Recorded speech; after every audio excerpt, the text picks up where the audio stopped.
man, I wonder. Like, this is a question I've been dying to ask. What do you think about if, like, when the fighters they're putting on the Vaseline, they're getting checked out by the ref, right? What if they were standing on a scale at that point, so that it was transparent? You could actually know compared to what they weighed in at.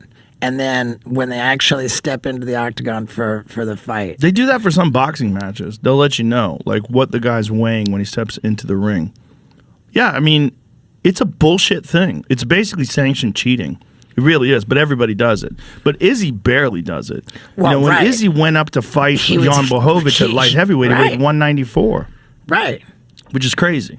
Because Blachowicz is a giant light heavyweight. I mean, Blachowicz is a big, powerful guy at light heavyweight, and Izzy didn't gain any weight. Right, because Izzy figured that if he put on a bunch of weight to go up a weight class, that he might lose his speed. Well, you also have muscles that need oxygen, and you might lose some of your endurance. And a big part of his game is not just speed; it's movement. Right. And you don't want to have a smaller gas tank. Right. When you're fighting a guy who's just a murderous power striker like Blachowicz is. Right. But because Blachowicz puts people in another dimension, man. That motherfucker hits so hard. The last thing you want to do is like be standing in front of that guy. Right. Of course, the story of the Blachowicz fight was all wrestling. That he held him down. And so when Pereira came in weighing what looked like 220 pounds. He looks like a light heavyweight. He really does. Right. And then I was wondering, well, are we going to see him like hold Izzy down the way Blachowicz did? Yeah, but that's not his style. Like his style is murderous striker. I mean, he's a legitimate descendant of Amazon tribesmen. Like no bullshit. That's his family comes from the Amazon. I mean, the Powhatan. I'm not sure what language it is. What's the language called? But that's hands of stone in his language. That dude is fucking special. He's so scary. And if he fucking learns how to wrestle and he learns how to take people down too, I mean, if he gets really good at that and gets good at stuffing the takedowns and makes people stand with him, god damn, man. He's so powerful for that weight class. So powerful. And I mean, even at 205, he's fucking powerful. Like when he was fighting kickboxing, when he was going up to 205, he was nuking people at 205 with big gloves. Yeah. He's a terrifying dude. So, like, when you get a specialist like Izzy, who's just a specialist kickboxer, worst case scenario is the best kickboxer in the world enters into MMA, and that's what happened. Yeah. I mean, you can make an argument that he's certainly the best kickboxer in the world at 185 pounds. He lost to Vahitov in his last fight in kickboxing, but Vahitov is the cream of the crop. And Vahitov is super, super technical, and it was a split decision. It was a very, very, very close fight. So that was his last kickboxing bout in glory.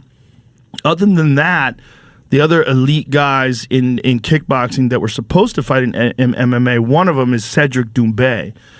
And I've had Cedric on the podcast before, and he's another dude, man. He's a fucking real problem if he gets into MMA. And he's been taking his time and learning wrestling, and he went down to AKA and trained with those guys for a while.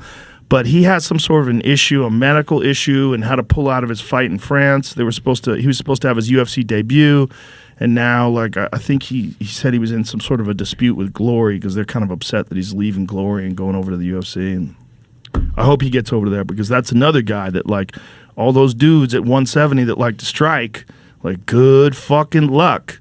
Good luck with that guy. Yeah. Because he's a motherfucker.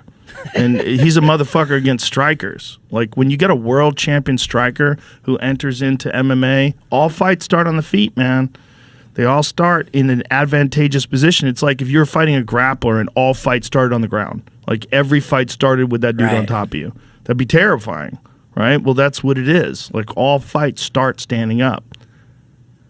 Well, with kickboxing, like, I mean, I'm not really familiar with where you even watch kickboxing. Glory, you got to go to the Glory has most of their shows are on the web, and you could go to I think it's fight. I think it's fite.com. is where, or it's glorykickboxing.com, and there's a link to it, and you could stream it. No, what I usually do is I get it on my phone, and then I use the Apple app, and I stream it to my television through Apple TV. Does that mean that there's not like a ton of money for kickboxing? There's not as much money in kickboxing. No. Glory is the biggest organization for kickboxing in the world, and they put on phenomenal fights, and I'm a giant fan of the organization. But it's weird to me that boxing got so popular in the United States and around the world, and MMA got so popular in the United States and around the world, but kickboxing never really caught on here. It doesn't make any sense because it's so exciting. When you watch guys that are like high level, like Cedric Doumbé or Alex Pereira or Vahitov, these fucking world-class kickboxers are so exciting. It's not like a bad product. The product is sensational.